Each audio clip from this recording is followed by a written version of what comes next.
जब आप Leonardo da Vinci के बारे में सोचते हैं तो आप शायद मोनालिसा के बारे में सोचते हैं।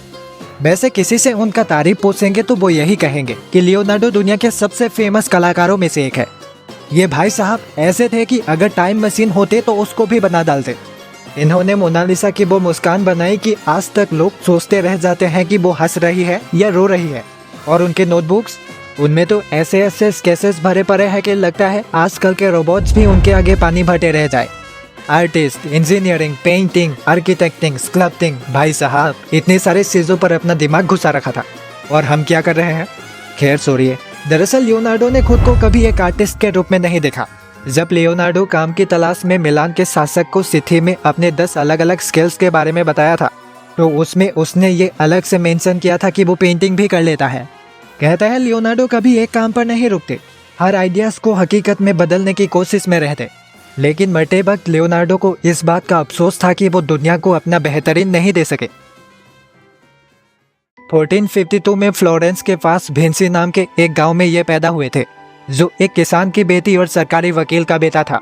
लेकिन दुनिया को दिक्कत ये थी कि इन लोगों की शादी होने से पहले ही लियोनार्डो दुनिया में आ गया था और बाद में इनकी माँ की किसी और से शादी हो गई। हालांकि इस पहचान की वजह से लियोनार्डो को कई रिजेक्शंस का सामना करना पड़ा था।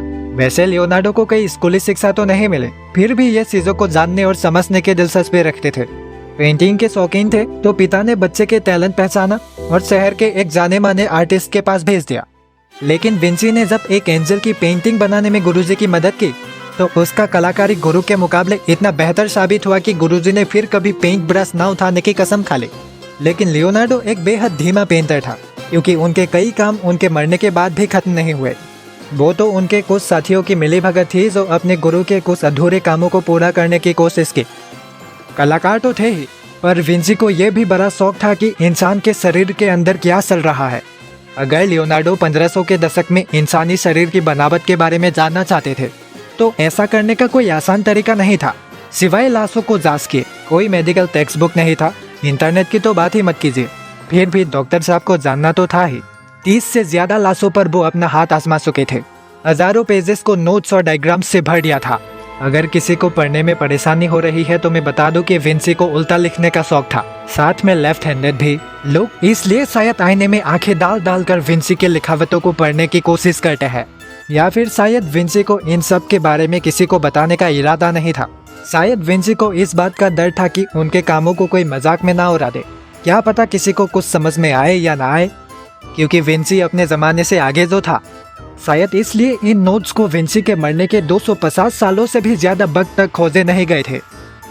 वैसे इंजीनियरिंग में विंची का पहुंच पानी से आसमान तक था। विंची ने पानी के मोशन को समझने में काफी वक्त लगाया। क्या गर्मी से तंग आ चुके थे लियोनार्डो? जी नहीं, बस उन्होंने सोचा कि कैसा हो अगर एक ऐसा मशीन बनाया जाए जो कपड़े की तरह हिलकर हवा दे। तो विंची ने बना डाले एक घूमने वाले फ्रेम, जिस पर कपड़ा लगा होता था, ये घूमता था और हवा देता था। हर बच्चा कभी न कभी सोचता है कि पक्षी बनकर कहीं उड़ जाए, लेकिन लियोनार्डो ने सिर्फ सपना नहीं देखा बल्कि एक ऐसी मशीन का डिजाइन बना डाला जो पंखों की तरह फरफरा कर उड़ान भर सके। ये कामयाब तो नहीं हुई, पर हम देख सकते हैं कि विंची के दिमाग में कितने अनोखे आइडियाज थे। ये आदमी कलाकार, इंजीनियर और न जाने क्या क्या थे। तोपों और तलवारों के मामले में भी विंची ने दिमाग लगाए थे। जहाजों पर तोपों का होना तो आम बात थी, पर लियोनार्डो को यह थोड़ा बोरिंग लगा होगा, इसलिए उन्होंने एक ऐसी जहाज का डिजाइन बनाया जो दुश्मन के जहाज पर आग लगाने वाले कंटेनर फेंक सकता था। ये जहाज असल में बनाया गया या नहीं ये तो पता नहीं, पर सुनने में काफी मजेदार लगता है भल्लाल देव का ये रथ लियोनार्डो के आइडिया से इंस्पायर होकर ही बनाया गया है, क्योंकि विंची ने एक ऐसा ही रथ डिजाइन किया था जिसमें कई सारी ब्लेड्स लगे थे। अब दुश्मन चाहे सामने से आए या पीछे से, उसे चारों तरफ से घेर सकता था। दुश्मनों को रोकने के लिए विंची ने एक और जुगाड़ निकाला। ये एक ऐसा पुल था जिसे बीच से तोड़ा जा सकता था। मान लीजिए दुश्मन मस्त होकर पुल पार कर रहे होते थे तो अचानक पुल टूट जाता था और वो सीधे नदी में गिर जाते। वैसे विंची को अपने दिमाग से ज्यादा अपने आंखों पर भरोसा था, क्योंकि विंची का मानना था कि आंखें इंसानों की वो सेंस होती है जो अकेले ही तुरंत और बिना किसी गलती के चीजों को एक्सप्रेस कर देता है। इसलिए देखा हुआ हर चीज या घटना गहन स्टडी का विषय बन जाता है। वैसे विंची अपने देखे हुए हर इंटरेस्टिंग लगने वाले चीजों को स्केचेस बनाकर समझने की कोशिश करते थे।